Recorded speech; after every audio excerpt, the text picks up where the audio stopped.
আসসালামু আলাইকুম, আশা করি সবাই ভালো আছেন।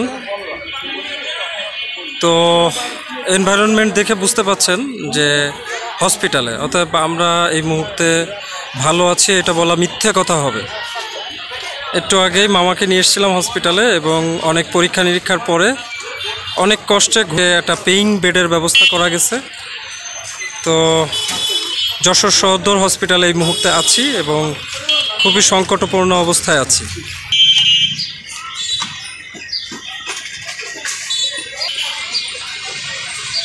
ঠিক আছে,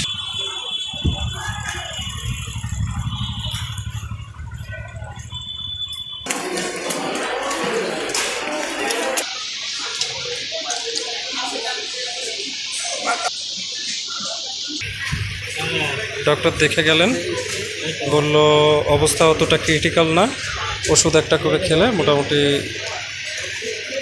ভালো হয়ে যাবে। আর সকালবেলা রাউন্ডে গৌতম কুমার ঘোষ আসবেন, নেবুলাইজার হবে না, নেবুলাইজার দিবে যাতে শ্বাস প্রশ্বাসটা স্বাভাবিক হয়।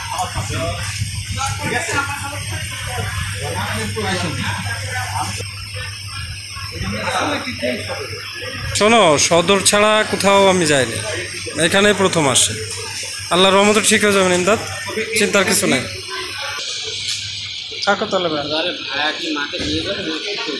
হ্যাঁ, ওহিরা গুছাই দে তাহলে মামির তাড়াতাড়ি। হ্যাঁ, ওইদিকে কিন্তু ইমদাদুল অপেক্ষা করতেছে। গেলে এমনি খাওয়া দাওয়ার কি কোনো ইয়ে করেছিস, ব্যবস্থা করছিস?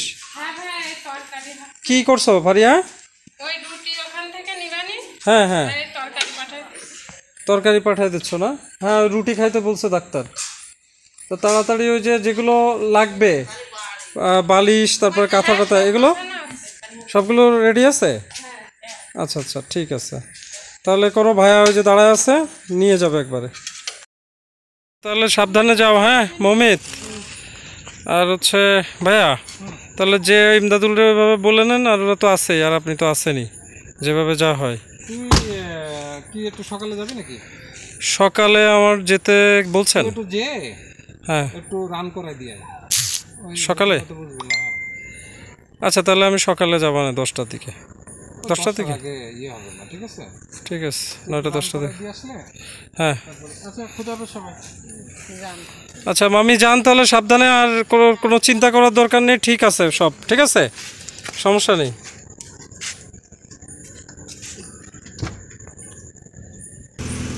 বড় মামাকে হসপিটালে ভর্তি করায় রেখে আসলাম।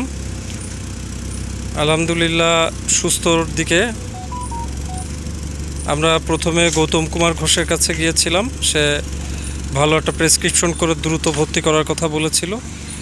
সেই মতে আমরা সদরে তার কথা মতো ভর্তি করায় দিয়ে এসেছি এবং স্যালাইন চলছে, প্রাথমিক ট্রিটমেন্ট চলছে।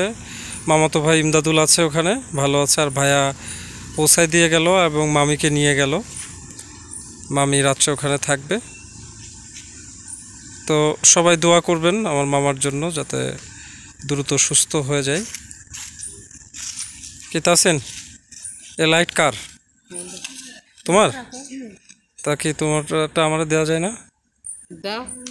হ্যাঁ, নিয়ে চলে যাব। তাসিন নাকি খুব ভালো ছিল, ওই শাহনাজ বলে যে ও খুব ভালো নাকি। যাক, খুবই ভালো। তাহলে ফারিয়া চিন্তা করো না, আল্লাহ ভরসা। হ্যাঁ, সব কিছুই মানে ডায়াবেটিক্সটা তাৎক্ষণিকভাবে মাপেনি। হ্যাঁ, পরে মাপবে। এখন স্যালাইন চলছে এবং আশা করা যাচ্ছে খুব তাড়াতাড়ি সব কিছুই ইয়ে করবে। এবং এখন বেড পেয়ে গেছে, এটা সবচেয়ে বড় ব্যাপার। বেড পাওয়ার কথা ছিল না তো। হ্যাঁ, কারণ পেইং বেড পাওয়া খুব চ্যালেঞ্জের ছিল এবং আল্লাহর রহমতে ভালো মতোই করে সুন্দর। এখন না, ওটা দেখা যাক কি হয়। ওই যদি কিনা ডায়াবেটিস খুব বেশি ফল করে এবং মিনি স্ট্রোক হয়, তাহলে ওরকম ভুলভাল বকে। এখন আমার ধারণা যে ডায়াবেটিক্স মনে হয় একটু মারাত্মক জায়গায় গেছিলো। এখন এই ট্রিটমেন্ট তো চলছে, এখন অসুবিধা হবে না। আর ওইখানে যে নার্স বা যারা সেবা নিবে ওরাও পরিচিত। ওই যে রাজারহাটের বাবুল মামা আছে, বাবুল মামার আত্মীয় আর কি, ভাইজি। তা অসুবিধা নেই, আমরা যতটুকু পারছি সিস্টেম করে দিয়ে আসছি, আর ইমদাদুল বাদবাকি বুঝে নিচ্ছে। হ্যাঁ, এবং গৌতম কুমার ঘোষও খুব আন্তরিকভাবে করেছে। হুম হুম। তাহলে ঠিক আছে, তোমরা তাহলে চিন্তা করো না, ভালো থাকো, আমি যাই বাসায়। ওকে, আল্লাহ হাফিজ। মামার অবস্থা এখন অনেকটা ভালো। নেবুলাইজার দেওয়ার কথা ছিল, 3বার দেওয়া হয়নি, তবে এখন দিয়ে গেল। আর 2বার গেলে মোটামুটি শ্বাসের যে কষ্টটা এটা কেটে যাবে আশা করছি। হ্যাঁ, ওনাকে দিতে হবে। আচ্ছা, শেষ হয়ে গেছে কিনা? হ্যাঁ, শেষ হয়ে গেছে, আমি ডাক্তারকে ডাকছি। তো যাই হোক, আশা করছি কালকে মামার রিলিজ দিবে।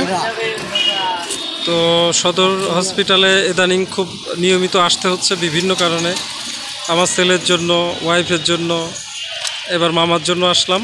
এই সপ্তাহখানেকের ভিতরে 3-4 বার আসছি আর কি। তো যাই হোক, এটা জীবনের একটা পার্ট। অসুস্থতা আমাদের জীবনেরই একটা অংশ, আর সেটার জন্য, সুস্থতার জন্য পদক্ষেপ নিতে হবে সব সময়। তো আমি অলওয়েজ টাইম এই সরকারি চিকিৎসার পক্ষে। কী জন্য? কারণ আমরা সচেতন মহল যদি সরকারি চিকিৎসাকে না নিই এবং সেখানে আওয়াজ না তুলি, তাহলে যে ধরনের অনিয়ম অনাচার আছে বা তারা যে সাধারণের প্রতি যে আন্তরিকতা দেখায় না, সেটা পরিবর্তন হবে না। তো এই আন্তরিকতা ফিরিয়ে নিয়ে আসার জন্য আমাদেরকে প্রতিনিধিত্ব করতে হবে এবং আমাদের প্রাপ্য অধিকারকে অবশ্যই বাস্তবায়ন করতে হবে। এই জন্য আমাদের সবার কাছে বলা, বিশেষ করে যারা ভালো বোঝেন তাদের জন্য, সরকারি যেসব সেবা আছে তার আওতাভুক্ত হবেন এবং সেগুলো অধিকারটা ছিনিয়ে নেবেন, আওয়াজ তুলবেন। তো ভালো থাকেন সবাই, সুস্থ থাকেন, কথা হবে, এবং আমার মামার জন্য দোয়া করেন।